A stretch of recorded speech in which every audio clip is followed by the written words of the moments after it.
Local solutions. One challenge. Two regions. Many solutions. Welcome to Local Solutions, a podcast of the European Committee of the Regions. In this episode, we will take a trip across rural Europe to talk about an issue that does not receive much attention: rural depopulation.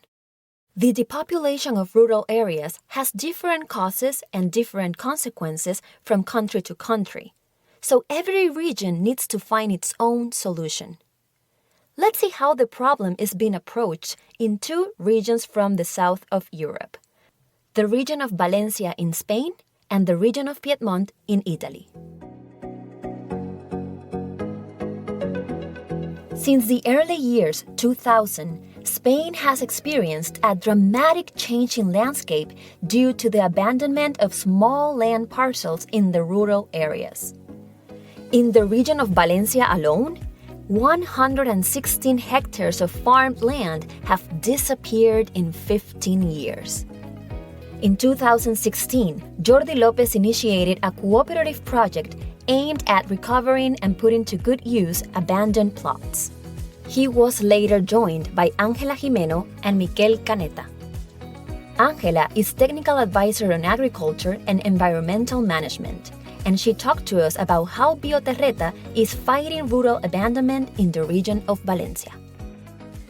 The problem of rural depopulation in our region is mainly due to the progressive abandonment of the countryside as means of livelihood, which in turn originates from a series of causes. For example, the lack of common management of the land or the non-systematization of cultural practices. Due to the structure of the plots, which specifically in Valencia presents narrow plantation frameworks and small cultivation surface units. Well, we don't share that the main way to make the countryside profitable is to concentrate plots to increase the area, thus adapting the countryside to large machinery and not the other way around. On the other hand, the type of market that exists for our products is that of the long and conventional distribution chains. The final price of the product is speculated and increased, but the farmer nevertheless receives amounts that do not cover costs of production. Well, in light of all these problems in the sector, it leads to the abandonment of the activity and generational change. As a result, the environment is becoming a sad mosaic of abandoned plots with a high risk of fires due to the overgrowth of unmanaged crops. Our project is conceived as a multi-tool that engages 5 pieces, each with its own entity, and that when connected to each other, generates a shared value system. Starting from agrarian custody, a service is offered to all those owners who cannot work the land through agreements, adjusting to the needs and particularity of each plot. The management of the farms is also carried out under the principles of agroecology, focusing on the regeneration and conservation of the soil, Another fundamental aspect is phenological observation combined with satellite monitoring, which helps us make decisions and allows us to match crop cycles to work in favor of the agrisystem with minimal inputs. We are committed to the modernization of the field, from a disruptive and urgent approach through advanced control systems and disruptive robots that adapt to the uniqueness of the plots. The open and participatory nature of Bioterreta promotes networking and synergies with other actors, aspects that we consider essential for the proper functioning of the model and thus the revaluation of rural areas with high rate of abandonment. And we are working on the development of a network of shared facilities that make it possible to dispose of waste and overproduction, reduce food waste, while increasing the value of the final product.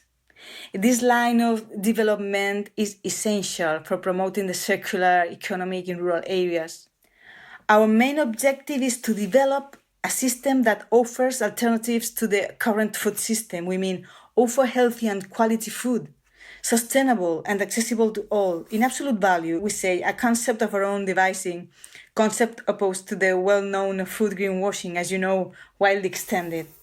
that the challenge at the state level would be to recover and adapt infrastructure linked to the agricultural activity and implement new strategies for common land management, organization, and market.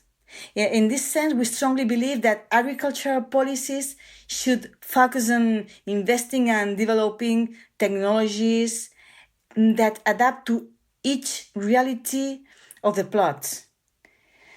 This would also imply other types of entities such as universities, companies, training centers, etc., and which would generate participation and work involving the new generations. This would be a way to dignify the figure of the farmer and protect the agricultural heritage. We cannot afford to leave agriculture in the hands of the lobbies of the sector and the industry. From rural Spain, we will now move to the Italian mountains. The Italian region of Piedmont is suffering from the depopulation of its mountain towns. More than 400 mountain towns count less than 5,000 inhabitants, and they represent 40% of the municipalities of the region. These towns are often hard to reach and lack services, but with the confinement measures imposed by the COVID crisis, they have become the object of renewed interest. So, the region is trying to turn them into lively and functional communities again. Stefania Crotta, Director of the Environment, Energy and Territory Department of the Piedmont region, talks to us about two calls for projects the region has recently published. The first call, launched in 2021, was meant to fight the depopulation of the Alpine valleys and to favor individuals and families who are looking for a slow-paced life in contact with nature, with the aim of starting new activities. The total initial grant amounted to 10 million euros.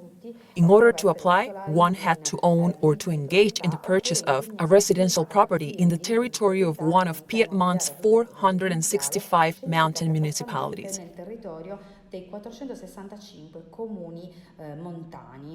And to establish there their official residence for at least 10 years. The call only applied to the municipalities that have less than 5,000 inhabitants, and only citizens born after 1955 were allowed to apply. Various categories were favored. First of all, young applicants born after 1980. Then, applications concerning particularly marginalized towns.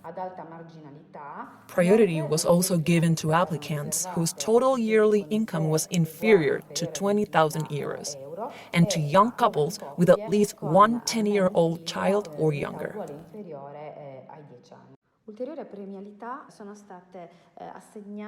Finally, higher scores were given to renovation projects that involved local companies and that complied with the region's architectural and landscape guidelines.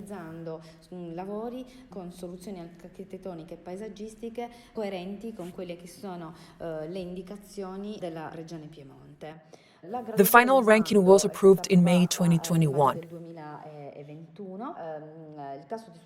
The call was very successful. 53% of the applications were granted financing, namely 302 out of the 571 submitted applications.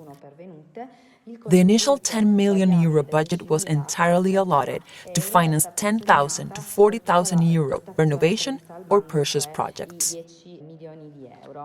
Young citizens did not shy away from the initiative.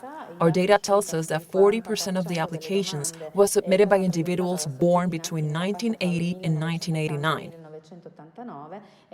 which amounts to 249 candidates, while 126 applications came from individuals born between 1990 and 1999. This call was the first step in the region's strategy towards a sustainable mountain. A new call is following that aims at fostering the opening of service shops. The aim is to make the mountain municipalities even more attractive as residence places by providing basic services. This will facilitate the everyday life of the inhabitants, who will no longer need to go downhill to have access to essential services. We conclude this episode talking to Enda Stenson. Mr. Stenson is a member of the European Committee of the Regions. He was a rapporteur on EU strategy for rural revival, and he is a farmer himself. Mr. Stenson, compared to other items in the European agenda, such as the green transition or migration, rural depopulation received much less media attention. Why do you think that is the case? And do you believe that we should all be concerned by it instead?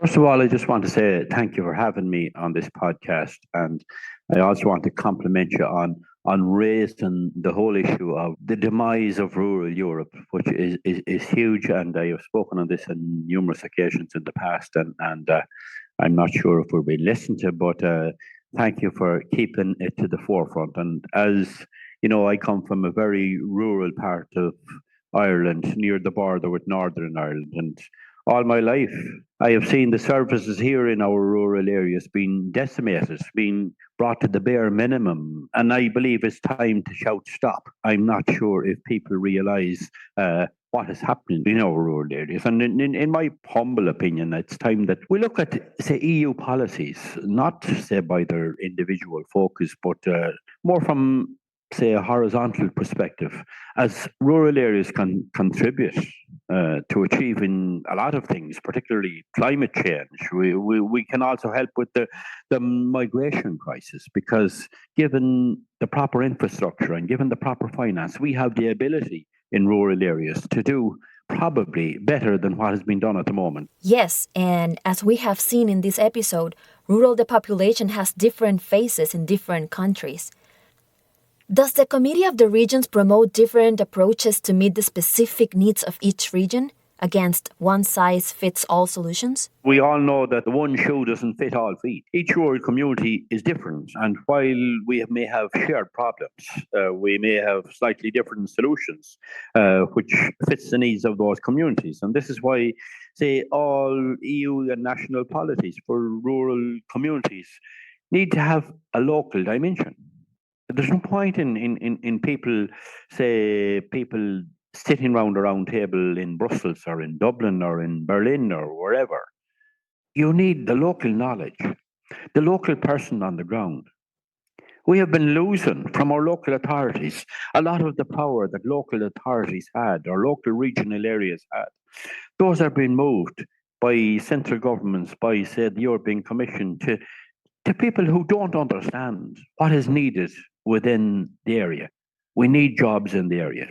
We need the services. So I just think that it's time, like the whole issue of climate change from a rural perspective. We, as small farmers, have been the minders and the keepers of the rural environment for centuries. And we have done a very good job on it. I have no doubt. And we will continue to do so. That's why I'm saying it's so important that discussions like this are held, that you know, and that everybody knows that there's people out there prepared to do their part in rural areas. That people can come and they can work and they can live and they will keep the environment and they will do what they always have been doing. From your experience as a rapporteur on EU strategy for rural revival, what can be done on an European level to support rural areas? For many years, I have stressed the need to have a rural-urban balance. That has not happened in the past. And I think Europe, it's essential. We use the line of the 3 E's in this: equilibrium between rural and the urban, which should be included as a basic for all European policies. Equal rights for all, whether we live in the cities or whether we live in the rural areas. We need equity in means and practices across all the players and territories, and in particular, use of exchange, shared competencies to compensate for the special needs for our rural territories. That's equity. We have equilibrium, we have equality, and we have equity. We need those 3. And let me be clear that this is not a fight. This is no battle between rural and urban areas. It's quite the opposite. Because I have said, and I've said on many a time before, that rural areas are the fuel which provide for the urban areas. Our objective for formulating a true agenda for rural revival must incorporate the following, and I have outlined this in my core opinion at different times. We need to support sustainable and viable rural communities that are vibrant. We need to support enterprise. We need to support employment and job creation in rural areas. Europe can do that. They have the infrastructure, they have the facility, they have the finance to do that. They have got to do that. And that can be done with working with our local authorities, our local enterprise boards, such as a finance provider for them, they can do this work. I just want to say thank you for allowing me to try and express in my humble way what I think is needed. I have a huge passion for rural areas. I would encourage as many people to try and stay in the rural areas, to encourage the development of those rural areas. Don't let it die. We have what it takes to bring it forward. Thank you so much for allowing me. Thanks to you, Mr. Stenson, for sharing with us not only your political perspective, but also your concern as someone who knows the problem of rural depopulation in the first person and deeply cares about it. And thanks to Ángela Gimeno and Stefania Crotta for presenting two different local approaches to rural depopulation in this episode of Local Solutions. You have been listening to Local Solutions, a podcast produced by the European Committee of the Regions, in which we look at one challenge and how it is faced in two European regions. Keep following us for more solutions.